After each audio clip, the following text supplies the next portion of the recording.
Alright, so check this out right here. It looks like CD Projekt RED just teased brand new content coming to Cyberpunk 2077 in a brand new social media post. We're going to talk about that one in just a moment. And slowly but surely, patch after patch is beginning to bring the community back to Cyberpunk.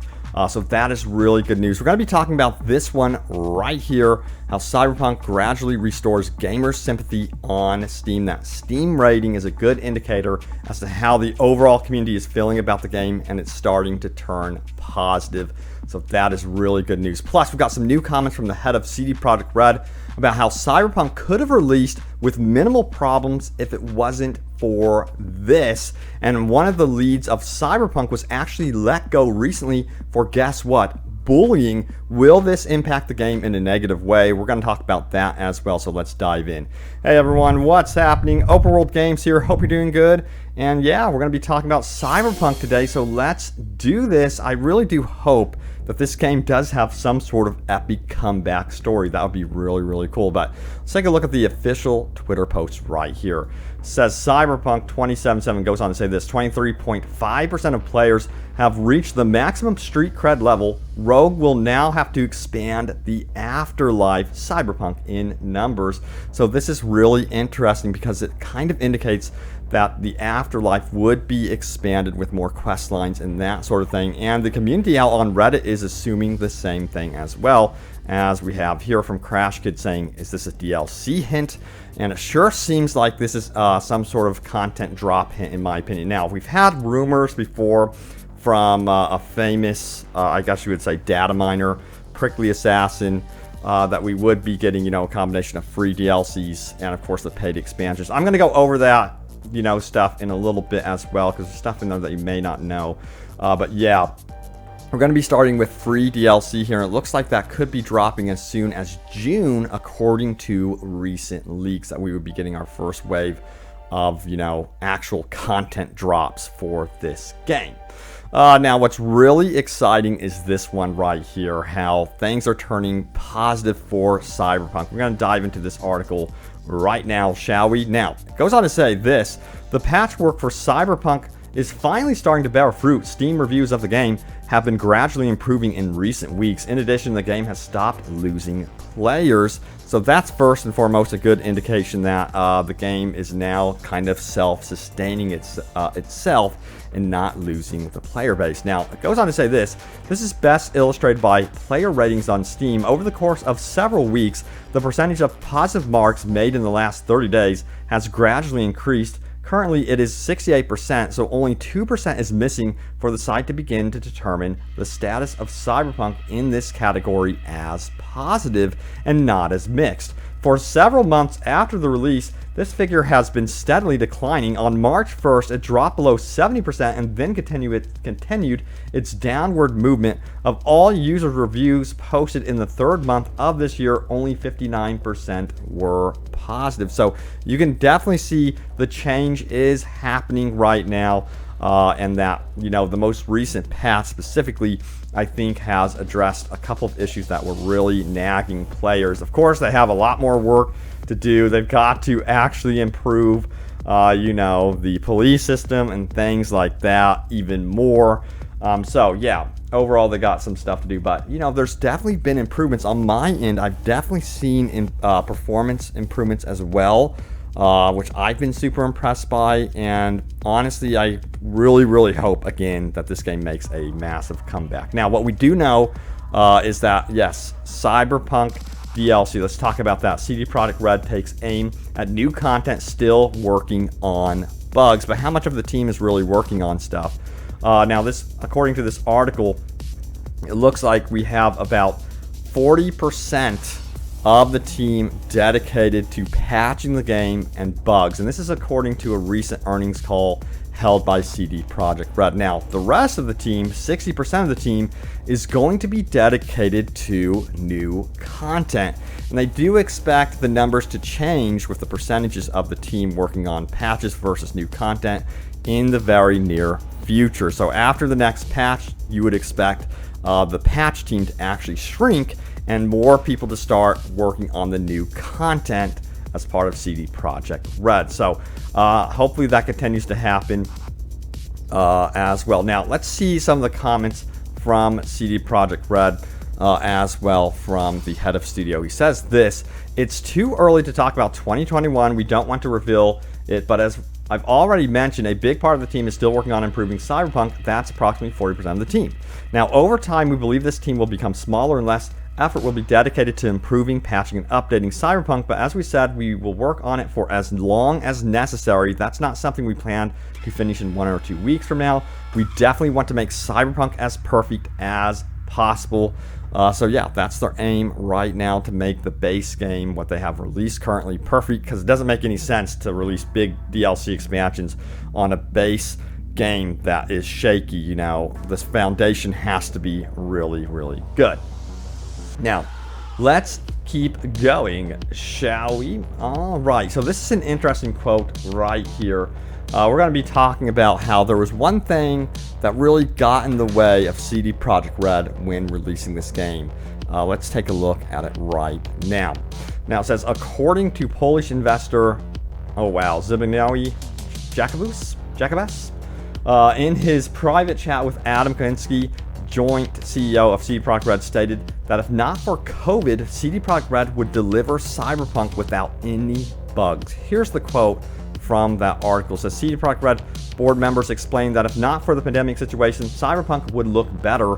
This is confirmed by Jakubes, president of Maltco Capital Group. If there was no COVID, I talked about it with Adam Kaczynski, this game would have been delivered without bugs. They employ 1,200 people, including 200 foreigners, and suddenly they all work remotely. There's no chance to deliver everything perfectly in programming and art. In my opinion, that is why they need to adjust the release date even further. You know, I don't care about the backlash.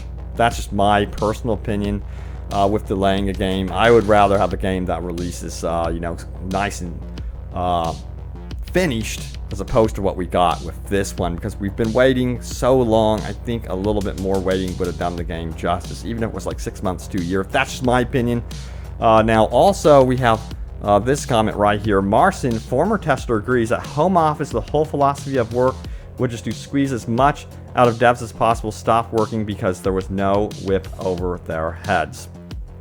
Oh yeah, well, so let's talk about that actually a little bit more, because it ties into the next story right here. That quote is an interesting one, because we have this one. Conrad, we're gonna say Conrad Thomas, because this is a tough name to pronounce too. It's a Cyberpunk 2077 head of production and secondary director, also The Witcher 3 main director, has left CD Projekt RED. And why, you ask? Well, take a look. We have this headline right here from Bloomberg. It goes on to say this: Witcher game developer quits company after bullying claims. I honestly think they were like, we're gonna either fire you or you can quit. So yeah, he has left the team, and here's a quote from him right here as well. It says, nonetheless, a lot of people are feeling fear, stress, and discomfort when working with me, he wrote. He apologized to staff for all the bad blood I have caused. Yikes. So he is actually out there apologizing right now. So how is this going to affect Cyberpunk in the future? Well, you know what? It could actually be a positive if the team is feeling extra stressed because of someone, a leader, that is bullying people and is causing issues within the team. This is going to be the benefit to actually have someone else lead the team that is not going to be inflicting that type of stress. You're going to be seeing, possibly better content from the team. Morale will, improve. So that, in my opinion, that's actually a positive thing, and I don't consider this bad news. If he was actually bullying, which apparently he was because he offered an apology. So yeah, that can absolutely slow down a game no matter what with its development process, is having someone on the team that is having a negative impact on, the workflow. All right, now we also have this DLC leak info. Let's take a look at this one right here. Cyberpunk free DLC packs might have been named in recent leak.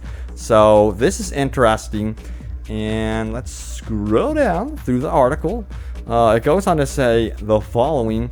Reddit user Prickly Assassin via Games Radar claims to have discovered the information in the back end of Epic Games Store after Cyberpunk's recent 1.2 patch went live. In screenshots and in the Reddit post, Prickly Assassin reveals the names of 9 free DLC packs and also highlights an expansion pass for paid DLC. The names of the 9 DLC packs are River Docks expansion, Body Shops expansion, Fashion Forward expansion, Gangs of Night City, Body of Chrome, Rise of the Dark Future, The Relic, Neck Deep, and Night City expansion. That one sounds so freaking cool. It sounds like the biggest one out of all of them, in my opinion. So, yeah. CD Projekt RED, I think, did come out and say, you know, that those aren't accurate at all. So don't expect this information to be 100% accurate, but they are working on stuff. Officially, they're definitely going to be bringing us content, so that is very exciting, and I cannot wait to see what they do with that. All right, now it's time to go over your top comments for my latest Cyberpunk 2077 video. Let's do this, shall we? So what was my most recent video about? Let's take a look, shall we? It was about Cyberpunk getting a brand new update and patch, new changes, CD Projekt RED on DLC and expansions. Let's see what you guys have to say about that. It says, Bruno says this game is going to start looking slick around patch 2.77. Hell yeah. How many of you guys would be willing to wait? Frazik says, I'm glad they're not giving up, but I still think they should have delayed the game. I agree. You know, I wish I had been a fly on the wall with the decision making on that one. Tommy says, adds mini games and bars. V, cousin, let's go bowling. I love the GTA 4 reference. Second, Snake says, as much as I like the first-person aspect, even I wish to see more third-person cutscenes. Yeah, that was something, you know, that we saw kind of teased with the initial gameplay revealed, like, through E3 and stuff for Cyberpunk, that a lot of you guys want to, of course, see that again. See the third-person return, which you could see it right here, actually, in that video I did, how they showed like third-person perspective right here, like your character. People were excited for the fact that they would see their fully customized clothing in third person, that sort of thing. Man, that would have been cool. That would have been really, really cool. And also, honestly, beyond cutscenes, to have a third-person option. It's kind of a shame they didn't do that, because even Fallout does that. Alright, let's see this. The Lords of Sloth says, not done with Cyberpunk, just waiting for more content to come back. I Be My Stay says this, I'm away a little longer before I jump back in. Now, Mr. Assassin's YT says, I will love to see more options with the romance options in like a DLC, for example, asking the person if they want to hang out or grab a drink. I still have hope for Cyberpunk 2077. So we'll see if they go down that road with the actual expansions and things like that. I am super curious to see what they actually do, because it seemed like they also had plans for real estate and, you know, buying your own apartment, having your own place to stay in the game, maybe even upgrading it. That's something I also would love to see. But all right, guys, that does it for the video. Thank you all so much for tuning in. Hope you enjoyed the video. And yeah, let's cross our fingers that we have even more good news about Cyberpunk. Wouldn't that be amazing? But thank you for watching, and I will see you all next time. Take care.